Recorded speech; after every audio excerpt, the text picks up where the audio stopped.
There we go. And now we're live. So, hi, my name is Jared Mello, and it's another episode of Mello Mentoring. But, as you can see, I have a guest today, so we're going to call this an episode of Everything Eccentric. And my guest today is a board-certified hypnotist, and her name is Barbera Angelo. How you doing, miss? Oh, you don't have to call me miss. Sounds so formal. You can call me Barbara. I'm actually going by Barb more now, Barb Angelo. I would say ma'am sounds much more formal than miss. No, yes. I always tell people this. I've never gotten a compliment for calling someone ma'am, but I have received several for calling women miss. In fact, women have smacked me for calling them ma'am before. So, in my restaurant days. So, it was a very good negative reinforcement technique. And so I haven't done it ever since, but I've also learned, no matter what you do, you're not going to make everybody happy. Because 90% of people, I think, are happy with miss. But there's 10% that tell me, that's actually disrespectful. I'm like, oh, you just can't win these days. It's better than hey you. Hey, you can be a flirtatious thing, though, too. I've been guilty of throwing a couple hey yous around. Right. So you're a restaurant guy? I used to be. Yes. So the restaurant lifestyle is pretty cool. It makes you into a vampire, though. It does. Unhealthy kind of schedule. And when you're young, it's cool, but when you get older, the schedule of going to bed, because by the time you get home and you are able to decompress a little bit, it's 3, 4 o'clock, sometimes 5 o'clock, and then you're getting up at noon, and yes. It makes me feel less good about myself, because I feel like from my upbringing, I was trained to think like if you wake up early, you're doing better in life, and if you're waking up late, you're slacking, right, you could be doing better. Right. And I mean, that's good in some ways, but I like the community aspect, I like the fast-paced aspect. Yes. It keeps my brain, I like the action, it keeps me focused. Right. Well, you're doing 6 things at once, usually. Well, yeah, it's multitasking. They actually say it's really good preparation, especially for people who want to become nurses, because that's what they say exactly what it's like in the hospital. Exactly. Now, I bet you though, do you have nurses come to you for your hypnotism practice? Yes, as a matter of fact, my last hypnosis training, I had 2 nurses. One of them was a CHOP nurse, Children's Hospital. She was a nurse practitioner. Lovely person, extremely bright, had seen all kinds of things, and the other woman was a nurse as well, and she had, I forget what hospital she worked for, but she was also had worked in schools as a school nurse, and so they were interested, and one of them was actually using a lot of hypnosis. They called it guided imagery, but with pediatrics and being able to help kids remain calm, imagine the treatment and things they're getting, so being able to distract and calm a child before a procedure or something that's invasive. They were using those techniques all of the time. And she knew the power of it already. Okay. And how did you stumble upon hypnotism? It's funny because I was looking for something more with what I was doing. I was in sales and didn't like it at all. I wasn't good at it either. It's funny because how I look now and I think when it's something I believe in, I don't feel like I'm selling it. I'm just enthusiastic about it, and I feel very confident saying, oh no, this is what you need. What I was selling, I didn't feel as confident, so I wasn't very good at it because I wasn't getting the big numbers. Right. I did like talking with people, though. I really liked my clients. I liked being able to chat with people. And with hypnosis, it's funny when you're saying that, I'm trying to remember. Probably it was reading Brian Wise's book. If anyone knows who Dr. Brian Wise is, he wrote Many Masters, Many Lives. So I'm a past life regression specialist.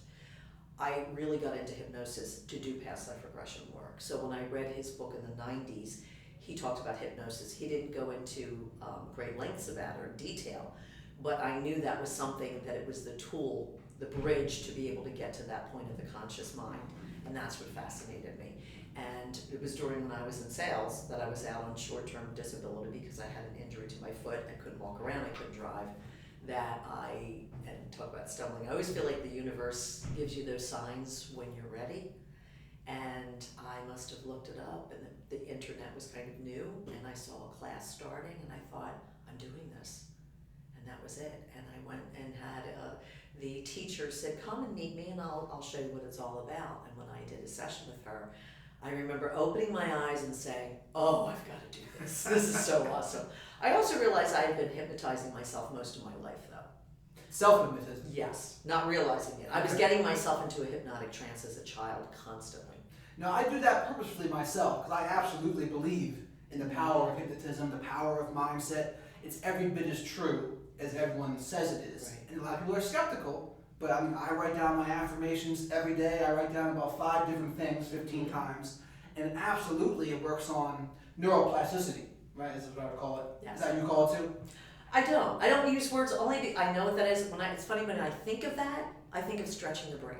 Okay. And that's pretty much where you're going, you're expanding something in the thinking mind, the conscious mind, the subconscious mind.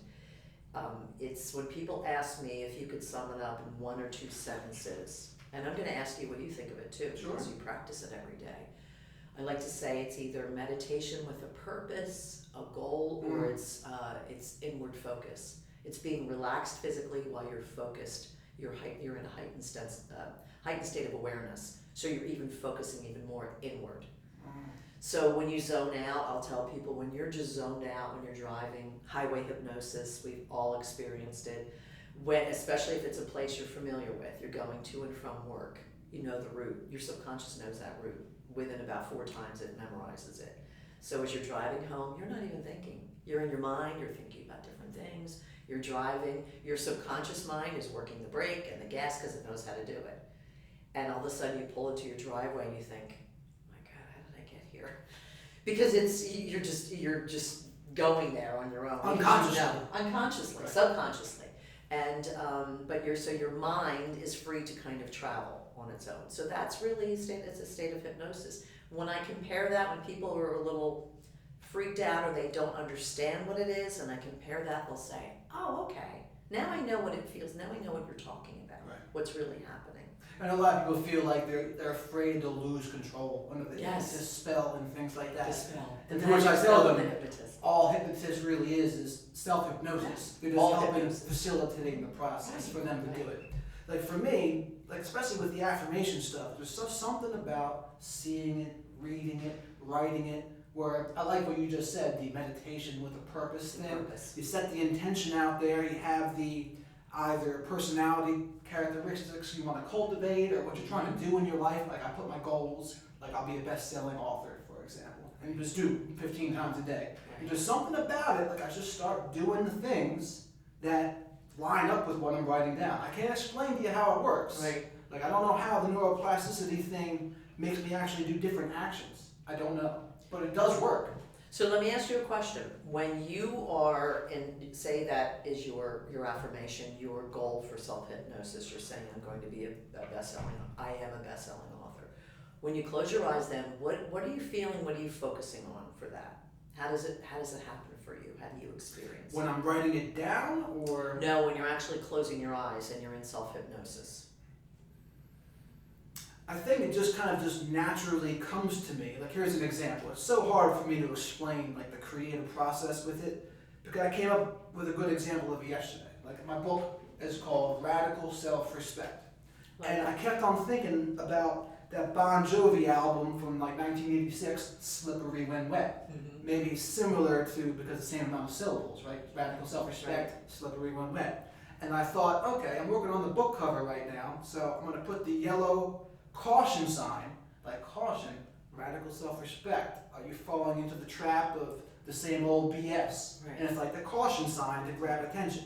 How I came up with that, I couldn't tell you. I don't know how it worked, but like it just happens though sometimes. Okay, so this is what I would, to expand on this, with a goal, say you want to reach, you want to be a best-selling author. You want to have that book that's really going to sell. The best thing to do, and this is for anything, so however you want to feel, whatever you want to happen, if you can in your mind feel what it would feel like and focus on that. So it might be you see yourself 2 years from now, what would that look like? You could close your eyes and it's fantasy. You could fantasize looking at Amazon and seeing all the reviews. You could feel what it would feel like to say, oh my gosh, I'm a best-selling author, this feels awesome. Even just, and again, the fantasy of what would you like to happen? What would you see yourself happen? And it could be totally selfish. It could be, I want people to walk up to me and say, I loved your book. Or your family saying, I'm so proud of you. But the more you can focus on the feeling and how that feels. So the pride in it, the sense of accomplishment that you're feeling, and it feels different for everybody, but to sit in those feelings, so when you have the emotions and the feelings that go with it, that's what I feel draws more to you because you're following the feeling then. Okay. So what we're mostly taught is map it out, you have the book cover, you have your list of things, which is great because you're following through with the process. There's several wonderful books, and one of them is Neville Goddard. I don't know if you've ever heard of him. I've never heard of that one. I was going to mention another one in a minute. Yes, and this is a book that's this thin, and I like Mitch Horowitz. I listen to him on different podcasts. He's brilliant, and he talks about him a lot. And I want to say early 1900s, this guy, the book is so little, but it's called, can't remember exactly, but it's something like All About the Feelings. And it is about experiencing what you feel when it happens, the emotions that go with it. Because we're really driven by our emotions, aren't we? So if something seems distasteful, if you say you didn't like to write, but you wanted to be a best-selling writer, and every time you thought of writing, you went, ugh, it's so hard. Oh my God, I have to sit down. Those emotions are going to override, those feelings are going to override every time. You can have the best idea in your head, but if you felt that way, like, oh. And with a lot of people that get writer's block, that's the fear, is the feeling that goes with it. But you can work around those feelings too, saying, imagining yourself enjoying, I'm going to set aside half an hour every day, I'm going to make it really pleasant, I'm going to pour myself a cup of coffee in your mind. So when you're closing your eyes, what would make the process feel really good for you? And then focusing on that all the time. I think there's a part of it where it's like, it's not kind of like faking it till you make it, where you have to like embody it. Yep. And that's something I've noticed for me. It's like you can't have the result first and then the internal change later because of the result. It's like you have to have that internal feeling first, and then the result will manifest. It is like faking it until you make. So imagine, I imagine too that if you were an actor and say Renee Zellweger, there's a new movie coming out called Judy, where she's Judy Garland. I imagine if somebody offered you that role, the first thing you want to do is watch movies. You want to feel what it would be like to be her and embody that character, and that's how you develop the voice, the emotions when people watch the movie and they go, oh my gosh, she's just like her. So imagine if you were an everyday person and you wanted to be successful and you wanted to be a best-selling author, maybe to say, I wonder what it would feel like to be Anne Lamott. I wonder what it would feel like to be, and kind of, have that fantasy of what would she walk like, what would she talk like, what would her writing day be like, and to somebody you admired that you could look and say, what would it feel like, what are they doing that I could kind of emulate? And, even just the feeling of confidence. I have teenagers that come to me for hypnosis, for anxiety, their parents bring them in. And the suggestion of walking tall and feeling confident, something as simple as that. And the suggestion might be when you go to school tomorrow, people are going to start to notice something. From this moment, people are going to notice something changed because something has changed. I see. I think it's very similar to like Norman Vincent Peale, I think his name is, The Magic of Thinking Big, where he says you gotta thank the universe in advance for everything that you want, and you gotta pretend like you have it already and picture it like exactly what you're saying, vividly picturing how it's gonna feel, how it's gonna be. Thank the universe for it in advance. And something about doing those things really works. Not to mention just the power of a subtly different question to ask yourself, like you're saying, could mean so much of the difference to me. So give me an example. Look, you said like an interesting question. Well, just a subtle, different question. It's like a lot of times people would think to themselves, oh, I hope all these people like me. I hope they'll be my friend. But instead, you like flip it. Like, do I even like them? Do I even want to be their friend? Right. As opposed to putting yourself in the codependent type, people-pleasing narrative first. You put yourself in the you're the prize narrative first. Right. But simple switch, but the effects are so powerful from there. Right. Now, I also want to get back into this too. You mentioned the past life regression, and I self-admittedly, I don't know too much about that, so I'm very curious what that's like. It's a whole other, that could be 5 shows. Actually, there's a podcast, that's just a past lives podcast I've been listening to, that this man interviews people. It's not religious, there's nothing religious about it, the idea that we reincarnate. So if you are interested or you believe that resonates with you, that we come back as a soul, we are constantly experiencing things, that we have all those memories with us. So our subconscious, I don't even like to say it's the subconscious. I feel like the subconscious is mostly how we're experiencing this life now, Okay. what we retain. But if you were to imagine like a soul that just picks up all these things from every life and is embodying this body now, it has memories, it has beliefs on its own. So if someone had, say, let's say a phobia, and it could be an unusual phobia. I had somebody that had a phobia, deep fear of moths. It was a young girl, 21 years old. She couldn't recollect anything that would cause her to fear moths. So as a child, did something happen? I don't know. I've always just been terrified of them. So when she came to me for a past life regression, you go into a hypnotic state, a nice, gentle, daydreamy, relaxed state. So if you were to meditate, listen to music, it's the same type of thing. But I'm talking to the person, I'm guiding them. And my suggestion was, let's go back to the first time that you had this fear. And she saw herself as a woman, turn of the century, kind of. This woman was a little advanced for her time. If she was a man, she might be called a playboy. So she dated men. She had a couple different suitors. And she did eventually get married. When we opened up the scene, it was dark outside, and this girl was saying, I have a feeling something bad's gonna happen. I have a feeling I'm meeting somebody. Turned out it was a suitor that she had dismissed, who was not happy about that. So a boyfriend, old boyfriend, who must have said, meet me here, at the park or whatever. And again, we're talking like the turn of the century, 1900s. She's standing, she's waiting, but she doesn't have a good feeling about it. It's dark out. He comes out of the bushes and he kills her, stabs her. Obviously, this man's very upset. And she's lying there, he leaves, and she's lying there dying. And as she's dying, I said, what are the last thoughts or feelings you're having? She looks up and she sees the street light and she sees moths around the street now. That's fascinating. So, fascinating. And I've seen that happen hundreds of times where something traumatic and awful happened, and that's the last thing that you see. So imagine then as a kid, so if you go from that life and that soul, you move into a new body as a child, the first thing you see a moth, there's a recollection, but you can't really figure that out in this life because it's a suppressed memory. And you're wondering why those moths are bringing you not good feelings. Do you think it might be past life stuff, or do you also believe in, say, alternative universes, where it's like, that could be like just a different universe, like a whole different realm? I don't know. It could be a parallel universe, it could be an Akashic, it could be on record, so if you believe in the Akashic field, which is the idea that everything that's ever happened, every word ever spoken is recorded in the universe. So when I've had many people in past lives, and it's just me, so I wonder all over the world how many people are having this memory of being at the time of Christ's crucifixion. So we know there's only a small amount of people there. So how many of these people, how is it possible all these people and emotionally knew and were there and could give details about what they were doing, what was happening? Wow. Or is it such a large imprint on the universal recording that you're able to tap into that emotion and that feeling and actually re-experience it? I never thought of it that way. Yeah, it's interesting to say that but this is the way I feel. I feel like our higher self reaches for things, metaphors, stories to help us heal. So if we have something that we're grappling with or an issue or something we want to find out about that's going to help us, so a fear that's holding us back, a phobia, a relationship we keep repeating, it will give us a story. So we can say, oh, that's why.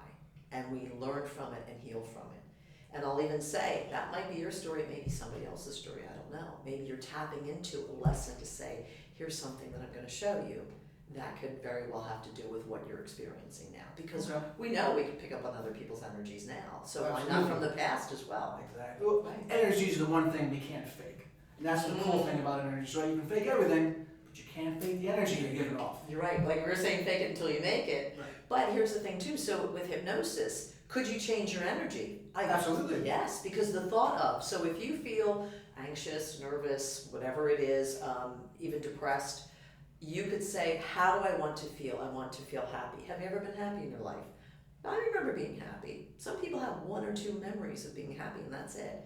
You can still go back to that. Right. Your mind will go back to it and you can re-experience those happy feelings and feel them move through your body. And that alone, you can keep conjuring those up. I remember what it feels like to be happy. Let me feel that right now. Yeah, so they do an NLP, right? They tell you to do something with your fingers so that when you do that weird movement, you'll go back to that feeling. And whenever you, like I would do it with like one of my favorite smells, that like wood burning smell in the fall, and I would tap, I think they say your thumb to like your middle finger, something you Right, you never can do it with normally this, like an okay, like an anchor. Something, Right, yeah. there's all different An ways anchor is of. exactly what it's called. And you do it, and it's supposed to kind of compound and help Yes. you get back to that feeling Yeah. whenever you do it, which is also pretty cool. So in hypnosis, speaking of that, I'm glad you brought that up. If someone wants to feel confident, and when I'm talking to them, and I call them suggestions, I talk to the client first. How do you want to feel? We talk about what they want out of the session. I want to feel more confident. I want to feel calmer. I want to feel good about passing. Again, let's use a high school student or student. I want to feel more confident about my grades, everything. Okay, so the suggestions would be just that.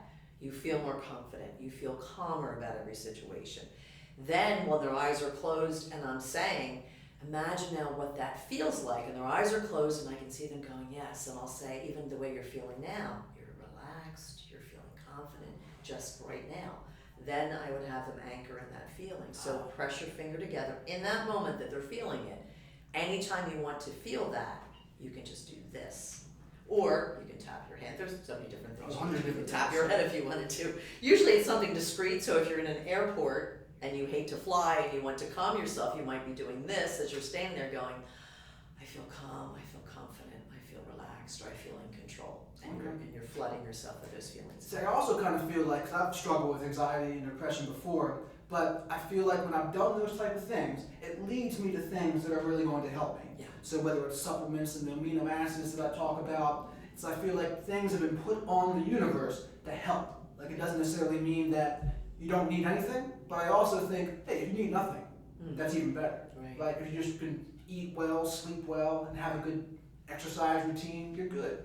But like some people, I think, maybe they need psychiatric medication. I don't know. Maybe they need supplements or just something to help their neurotransmitters or hormones along. Because I believe there's a science portion, which is that, and there's a spiritual portion. I would call that the things we are in complete control over. Like we can control our diets, we control our sleep, we can control our exercise and our relationships, our community, and we can build our mindset using things like hypnotism. So I feel like they both got to be working in tandem. Right. And when you were saying, so if somebody contacted me and they were clinically depressed, I would not necessarily take them and say hypnosis can help, because I think that if you were to see a doctor who put you on something that helps you get up to a level where you say, okay, I'm out of that dark fog now, but now what can I do to really help myself? So to get to that point where you're feeling a little better, you're a little more clear-minded, you might still say, I feel a little depressed or anxious, but I want to feel better. Saying that just hypnosis is going to help with schizophrenia or clinical depression, I would never. And I'm very honest with people that contact me. There may be people that say, it'll help with everything. Sure, I can help you. I don't want to have that person come in and waste their time and money or get their hopes up. Right. But I always ask, are you seeing anybody now? Are you seeing a talk therapist now? Or have you seen anyone? Are you on any medications? If you are, that doesn't mean I'm not going to take you. Some people feel almost ashamed to say, yes, I was diagnosed bipolar, I'm on medication, I'm doing well. Great, that's all. Okay, now we can work together, and I'm not the doctor who's going to be able to prescribe medications. So I know my scope of practice, and I try never to step outside of that. Okay.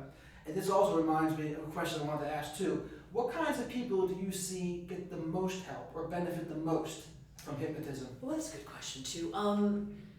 There are certain things that I've learned that hypnosis isn't always going to be the cure for or help them. Insomnia is very tricky. I've worked with some people that are insomniacs and have not had great success with hypnosis. Doesn't mean it doesn't work. I think hypnosis is wonderful for what you were talking about. I have a little depression, a little anxiety, helping to build confidence, helping people with fears and phobias to help them relax around that. I think hypnosis is wonderful for it.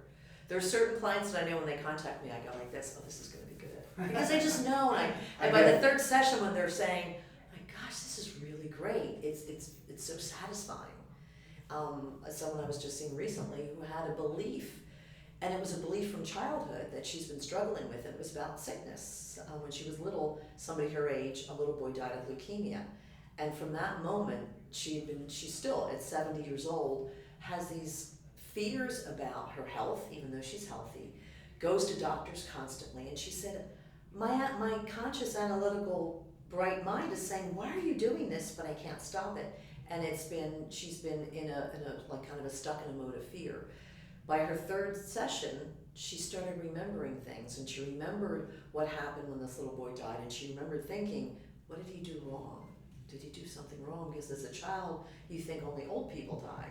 Right. So that became her belief. Nobody inserted that or put that on her. She started thinking, well, maybe I better be good all the time, or something's going to happen to me, and that became her belief. The other thing that she remembered was, and it came as that aha moment, she said, I remember my mother saying he was the picture of health.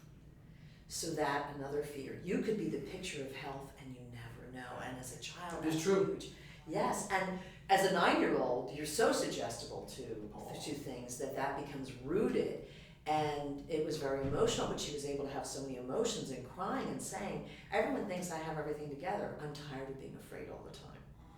So it was cathartic to say, wow, that's what I've been thinking my whole life. Now I don't have to think that way anymore. Now how am I going to reapproach that? Yeah, once you're able to identify the faulty thinking patterns, then you can kind of rewire them. Mm-hmm. It's kind of, I've been playing around with the term brain mechanic recently, between like the supplement stuff and the mindset stuff, because that's exactly what it does, right? What I see people mess up the most in, though, is how they talk to themselves. Oh, yes. So many self-defeating things they'll say. Oh, I'm pathetic. Oh, I'm dumb. Oh, don't ask me. I don't know anything. And people do it all the time. And what I try to tell people is, the more you say that, the more it's going to become true. And that's like one of the things that I don't like about some of the self-help programs. They put a slightly negative spin on a lot of things, where they teach you to not trust your thinking. Really? Well, in NA they'll do that. Like, oh, you can't trust your diseased thinking. And I get what they're saying. I get what they're saying, but like, there's a lot of disempowering things going on there. Right. No, because I can't trust anything about myself. Well, exactly. And so the people in NA, for example, will say, if you go have a beer, it's just a matter of time before you go off and have heroin. So they link those things. Right. And is that true for everyone? Absolutely not. Right. It's absolutely not true. Mm-hmm. But for the purposes of what they're doing, it is true. Because if one person can do it, they would all want to do it. Yeah. So for the sake of the group, they all got to have that same group thing. And that's the same way that NAA works anyway. It works on the mindset. They constantly bombard things over. You can say what you want about them, but they absolutely do work to get you clean. Right. I'll say that much about it. But a lot of people, they're struggling with these negative beliefs about themselves. And I think prayer works in a very similar manner as like self-hypnotism. You're just training yourself, building your mindset up. And it's interesting because when you were saying about affirmation, so the difference between just an affirmation and doing self-hypnosis would be an affirmation is you repeat something over and over again. You're driving in your car, you're saying, what did Stuart Small used to say? I'm good enough and I'm smart enough and doggone it, people like me. And everyone made fun of that, but those were his affirmations. If you are in a light hypnotic state, and again, that state is just focused relaxation and stillness. You're closing your eyes, you're just kind of focusing, you start to focus on your body, then maybe you're just focusing on your mind, you're focusing, but you're also then beginning to, instead of with meditation, people say, well, I can't clear my thoughts. Hypnosis is then saying those things to yourself and feeling them, however you feel them. So if you were to say, I don't know if they had like an affirmation or something that you were supposed to say, or that you would Lots say. of refrains over and over. Okay. They'd say like little slogans they would all shout out. Right. Like So little can you give me mantras. an example? Do you remember one that really stuck out? They're all in my head, but I don't believe them anymore. Like Isn't they'll that say things like, one is too many, 1,000 is never enough. So they weren't, I see what you mean now, they're not affirming positive, you're not creating a positive image with that, or imagery. You're saying what you it's don't a want. fearful energy. It's what you thing. don't want. So you're saying a lot of things that you're trying to push away from you. So with self-hypnosis, it's what do you want then to pull towards you? So if you were to say, I'm calm, relaxed, and in control every day, that can cover a lot of things. So with NA, it could be I'm calm, I'm relaxed, and I'm in control. I think that'd be a lot more beneficial. Right. But what they would say to me is, who do you think you are to know better than them? Yeah. Yeah, or But like, I just live and let live with it Yeah. now. It's like, hey, Right. whatever works for people. right, And that's the and it thing. works for a lot of people. Like I said, 12-step programs. I have people in my family that saved their lives. I've had other people that said I didn't like the feel of it. I didn't feel right there. It didn't work for me. Meaning, they didn't want to go. So if you're not looking forward to going to a meeting and saying, oh good, I can feel safe, I can feel relaxed, when I leave I'm going to feel better, that it's not working for that. Well, that's the other flaw about it. There's a lot of sick people going to those places, and you can't help but to absorb the energies and to catch what they have. So like, you really got to have strong boundaries. Say you've improved your life, you've been clean for many years, and you're constantly surrounding yourself with people at meetings that are like Just came in. off the reservation, but like, they gotta have the older members stay, Exactly, to or help who them would be out. there to help the younger Yes. ones. But at the Interesting. same point, it's like, how do you really defend yourself from that energy, from letting it come in? They'll say things like, and this is another one, you can't keep what you have unless you give it away. That's another mantra one they'll say. And I get it, they're right. They're right to a point. Right. And I think like right now, especially with drug stuff, and I want to get into this hypnotism in your experience, help people with addiction stuff and drug stuff. There are, and I think, I haven't necessarily, so I've delved into a little bit, and I had a father contact me and his son. This guy was a great guy, very creative, brilliant. I had a few theories as to why he was using. He loved the hypnosis. His father was very happy. He felt great when he left. Didn't show up or didn't come to an appointment. The last appointment he came with me, and I know, I've never done heroin, but I know what it's like to be high, you know. And I looked at him, and my little meter went dee dee dee dee. But I'm not going to accuse anyone. I said, "How you doing?" He said, "I'm good. I'm just tired," because he worked. Oh boy. Yeah, he worked a hard job during the day shift. I wasn't going to say, "No, you're not. I know you're not." So I just went, "Okay." And I knew, and I heard from his father about 2 weeks later saying, "I just want you to know that he went into rehab on his own. Oh. Thank you so much, Good. because I know that you did help him, and he did it on his own. We didn't have to do the intervention. He said that this is what I need." Well, I actually think this stuff is a big missing component right now for Definitely. the addiction field. There's so many different avenues people are going down, and I think the problem a lot of people run into is every one of the advocates, they're married to their own method. Like, this works Yes. for me, I want everyone to do it this way. Yes. If you're not doing it this way, it's not right. Right. But it's like, no, how about you step back for a minute and realize everybody's different. Everybody's different, because you could have 10 addicts, and whatever they're addicted to, they're going to have a different story. Everyone Yes. kind of assumes one thing. Oh, it's dysfunction or this. I know people or know of people who live in Morristown in big, beautiful $1 million homes who have children that are addicts.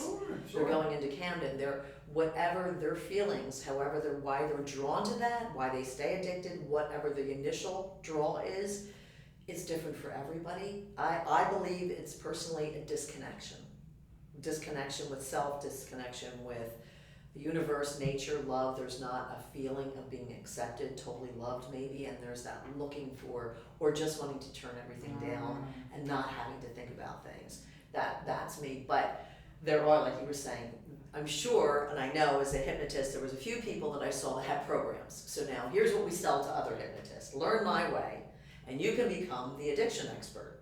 And that's how they sell things. So to me, it is to pay you $600 or $800 to learn this method, and then to put myself out there as a specialist, I don't feel comfortable with. On the other hand, people will say it's better than nothing. So if you do the most that you can, yes, to have someone who is, walking that kind of fine line, my requirement is you have to be clean when you come in. You can't be high when you come in. That seems obvious, but I mean, sometimes it would block the positive effects, I would think. well, you can't even, right. Like You this can't guy even I knew, and I didn't Right. want to call him on it. He had already seen me 4 times and was doing really well. I won't say I was disappointed in him. I was just disappointed. I thought, oh no, like what's going on here? But that's the slippery, tricky thing with addiction, when you think people can be sober for years. Sure. And you know that. People can go back at any time. Right.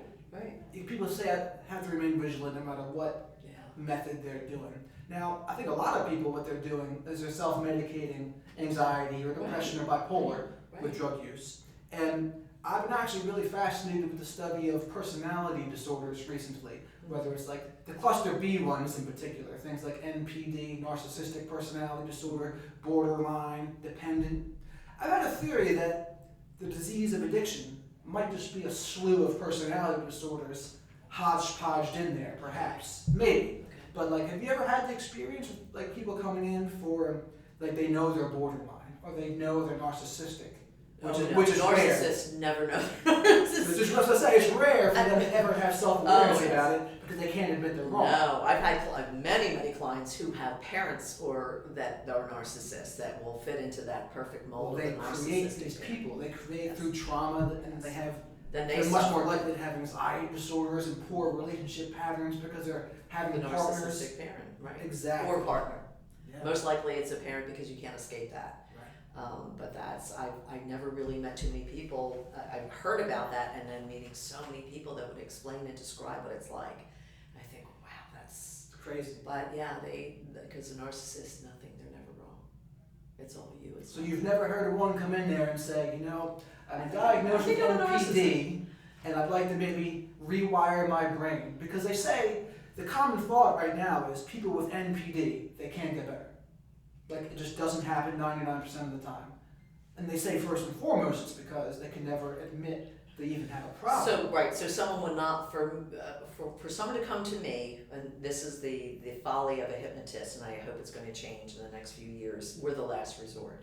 That people have gone to doctors, they've gone to therapists, they've gone all over, and then they said, I think I'm going to try hypnosis. But those are the people that are really seeking because they want to feel better, they want change. Someone like that, they don't really want to change. They don't know that they need to change, or they have someone who might say, I want you to go to a hypnotist, please, to try to change or better yourself. But so many people will complain or stay in the same situations and never ever seek out change.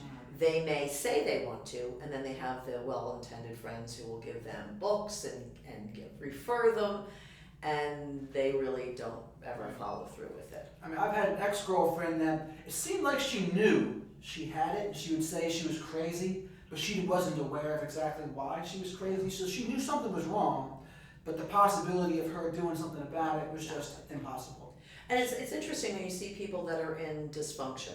So whether they learned it growing up or they've always the drama, kings and queens, they'll complain about it. But once they're out of it, there's a feeling of panic because they know it so well. It's more uncomfortable to not be in it than to be in it. Someone like me, or maybe someone like you, or people that I know, if they're in it, they say, oh, I've got to get out of this, because that's what makes them uncomfortable.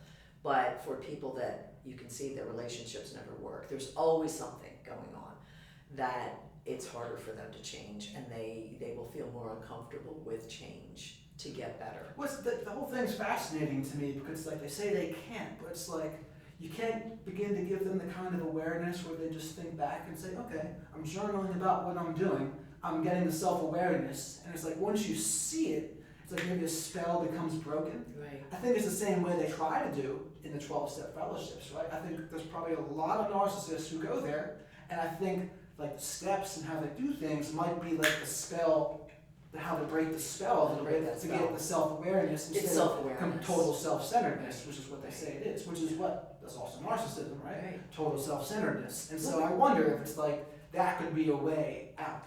And again, having self-awareness, it's when I look back now, I think, in your teenage years and your early 20s, I probably didn't have, my self-awareness was more critical, ego. Now my self-awareness, as you get older, I believe it grows, which is wonderful. You were able to then, when someone points something out to you, say, oh, okay, I didn't realize I was doing that. Or to stop yourself and say, I'm doing that again. Do I want to keep doing that? That's self-awareness. And some people will never. It's something they don't want to know. Ignorance can be bliss a lot of times. Turn it back around. Right. In the narcissism era that I think these phones here are contributing to greatly, they'll never take responsibility, and you're the one that has the problem, you're the one that has to change, I'm just good the way I am. I'm on the other side of the street. I don't even wave to those people anymore. I just stay. But there's so many of them now, especially the kids that are like under 24 years old. they've grown up their whole lives with smartphones and social media, It's a shame. and it's molded who they are. They're so impressionable Such a shame, from because birth to there ten. is no, because to be alone and to be self-aware is very scary, because you always have that imagined audience. It's imagined. I have my phone, therefore I have an audience, whether it's 2 people or 10 people or wanting to have 100 people. And the thing is that when you realize, you get to a point, and I actually said it the other day, I started laughing at myself, and I said, nobody else really gives a damn. I have to realize that. They don't care about me. There are people, but the idea that everything that I do, people are thinking about or judging me, they don't care. They have their own things going on. Most people, that's what I've heard from people who are like senior citizens. They'll say, if you Here's only what you knew do, right? before They how don't little other people think care. about you, Yes. how much you Right. would do things differently. Which, there's a Right. couple other questions I want to ask you. I still want to be cognizant of your time, Yes. though, in case you have to go soon. But if you could go back and tell your 18-year-old self something, what would you say? Oh, wow. I probably have a list of things. I probably would write a list of things. I think that, I probably wouldn't believe it though if I said most people don't care. I was so self-conscious of everything. I would definitely do more meditative spiritual work at that age. I think I would care less about how I looked to the world and more about what I was presenting to the world as far as myself, my personality. That's a good one. But I think most 18-year-olds, and even if you think you look like on the outside, you have it going on, inside, you're just, there's not a lot of confidence, and there's a lot of questioning everything, and what I do miss about being 18 is fearlessness. As much as I said you're worried about your own self, you're not thinking, you're not overthinking things. You're saying like, oh, I don't care, I'll get 3 hours sleep, I'll be good. You're not thinking like, oh, I have to do this, or you're not set in your ways, you don't have that. And one thing I've been thinking about a lot recently is how many people feel that they get stuck and they're unsure about their career directions and where they're going. What are your suggestions for people who are in that position? To like any basic self-hypnosis techniques, or just to be patient? Like there's people who don't maybe know the direction they're supposed to be going. They're feeling lost, they're feeling stuck, and they're trying to find a way out. What would you tell someone in that situation? Okay, because at 18, that's how I felt too. Yes. When I was younger, I actually had more specific things, and as I got older, they kind of faded away. I think that number one, I like the word that you used, take it out of your vocabulary, what you should be doing. So many people look back on their lives and say, why did I think I had to get married, have children, go to college, do the right route that everyone tells you is the only way to live your life? The people I admire now, more than anyone in the world, are the people that say things like, I'm going to sell my house and travel the world. Or they do things that we would find so, oh my gosh, scary or wild or crazy. And you think, we all have these ideas, and it's society, our parents, what you're taught, where you go to school. I went to Cherry Hill East. 98% of those kids went to college. There was no question. That's what you did. To say, you can do anything with your life, and don't think what you should be doing, but what's possible for you to do. Think outside the box. Go outside the box. Try new things. Try things. Don't worry about having 5 jobs. Try it. You can always say, this isn't for me, and leave. That's okay. It's okay to do that. I think one of the biggest stumbling blocks people come across is they listen to the people around them, because a lot of times people aren't encouraging.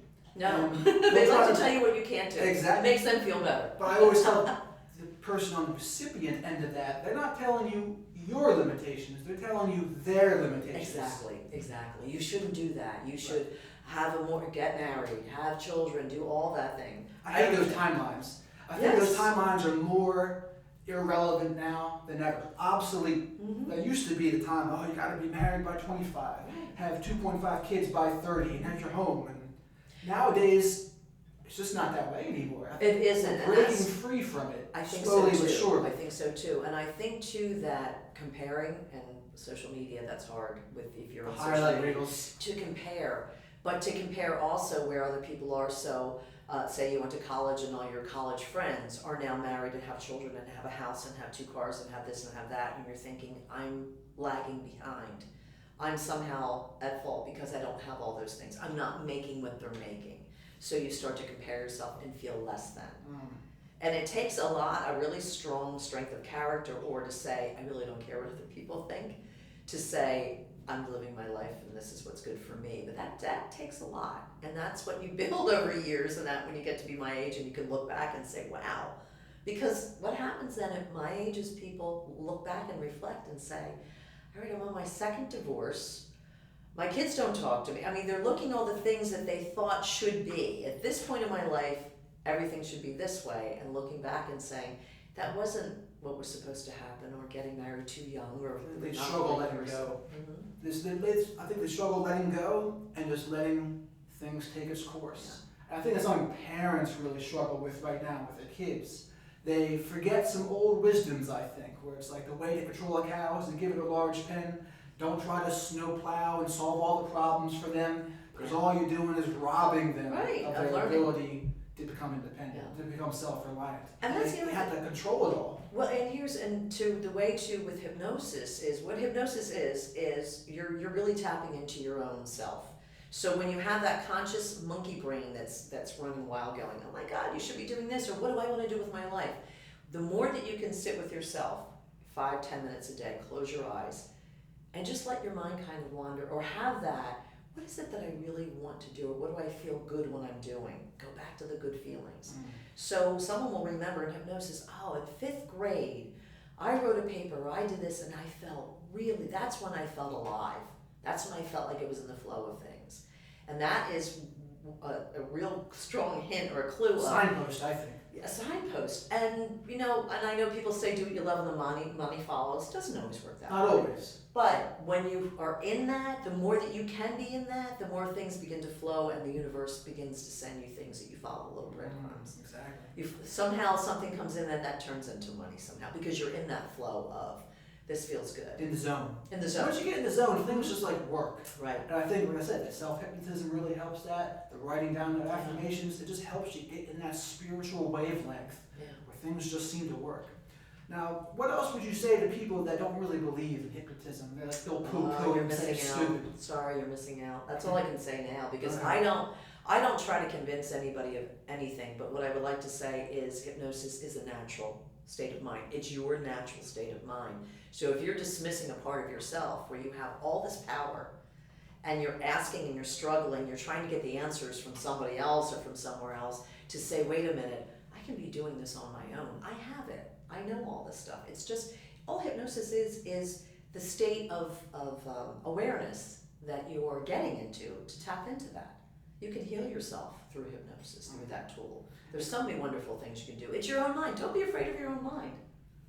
Well, a lot of people are. A lot of people are they're definitely afraid of their shadows, is what they really are. And they're afraid of being alone with themselves. Making mistakes, trying new things, not enjoying their own company. That's another big one too. But I mean, hypnotism to me can help people in sports, help people in music. I mean, that's the stuff the Navy SEALs do with the mindset. They tell them while they're working out to like count, pain or say, this is painful, but I love it. Just little tricks like that. You could be a 75-year-old woman there that has chronic pain, and hypnosis can help you, because it is a way of distracting your mind from that pain. Right. As long as it's not pain that's acute, that you can't ignore, appendicitis or broken bone, you're not going to hypnotize yourself away from it. But if it's something that you have a nagging back pain, hypnosis is being in a zone, but it's being in a different zone. You're not in that zone of pain going, oh, my back. You're saying, oh, let me do this or do that, or focus on something else and be in that zone. And the more that you can do that, it's really kind of training yourself to ignore that pain. It's there, but you don't have to focus on it. You gotta be careful with that too, though, because sometimes like UFC fighters, they'll hurt themselves. Well, that's why I said with acute pain with something, so you're not going to be silly with it. But if it's something that I get headaches all the time, I have this back pain that nobody can really do anything about, or I have something, discomfort. Yeah, this one Navy SEAL, Mark Devine, he had this program called the SEAL Fit, 8 weeks to SEAL Fit. And he was saying there, these workouts are 80% mental. Yes. And just the fact that he had said that really jogged something in my mind. Like, oh, it's 80% mental, 20% physical. So it's like, once you get that part down, that's like the most important thing. It's like when I do coaching for people, mindset's the first step, unless there's mental health or addiction issues involved. Then that needs to be the first step. But the mindset stuff, everything either gets built on that solid foundation of a good mindset and radical self-respect, as I call it now, or it crumbles. It crumbles from there, one or the other.